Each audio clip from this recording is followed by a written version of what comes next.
ভারত জানে 2026-এর চ্যালেঞ্জ মোকাবেলা করা বিএনপির পক্ষে সম্ভব না। এটা আমার মতো মূর্খ মানুষ বুঝলে ভারত তো অনেক আগে থেকে জেনে আছে যখন বিএনপি দেশের অর্থনীতি নিয়ে ঝামেলায় পড়বে তখনই শুরু হবে বিক্ষোভ আন্দোলন। এই আন্দোলন হবে একেবারে তৃণমূল থেকে। মানুষ খেতে পারবে না তো, চাকরি থাকবে না তো, মানুষ দলে দলে রাস্তায় নেমে আসবে তো। লগি বৈঠা নিয়ে আওয়ামী লীগ কি তাণ্ডব করেছিল মনে আছে না?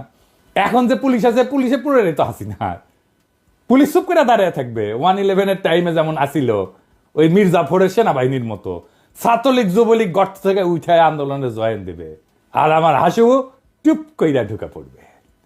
আন্তর্জাতিক চাপের কাছে তখন নত জানো বিএনপি, দেশীয় আন্দোলনের দিশেহারা বিএনপি তখন আওয়ামী লীগের সাথে আতত করে পলাবে, আওয়ামী লীগ যেমন পলাইছিল।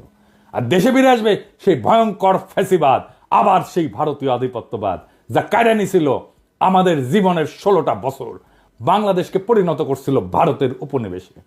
যারা কায়রা নিছিল বর্বর ভাবে আমাদের হাজার হাজার সন্তানদের জীবন, যারা আমাদের 25,000-এর মতো ছাত্র জনতাকে আহত করে চিরজীবনের জন্য পঙ্গু আর দৃষ্টিহীন করে দিছে, সেই আবু সাইদ মুগ্ধ ওয়াসিমদের রক্ত শুকানোর আগেই যেই দল নির্বাচন করে মুখে ফেনা তুলে ফেলাইতেছে তারা আর যাই হোক দায়িত্ব নিতে পারবে না।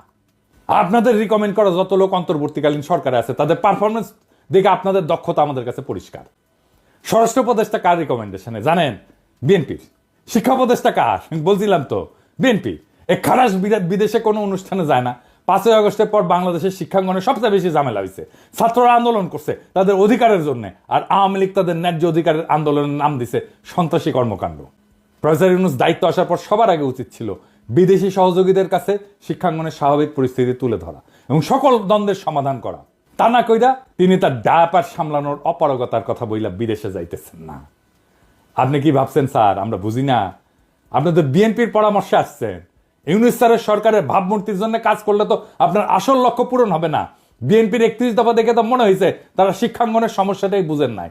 বুঝলে তো আর বই বিতরণ, শিক্ষাঙ্গনের বিরোধ, এইগুলোর সমাধান আগে থেকেই করতেন।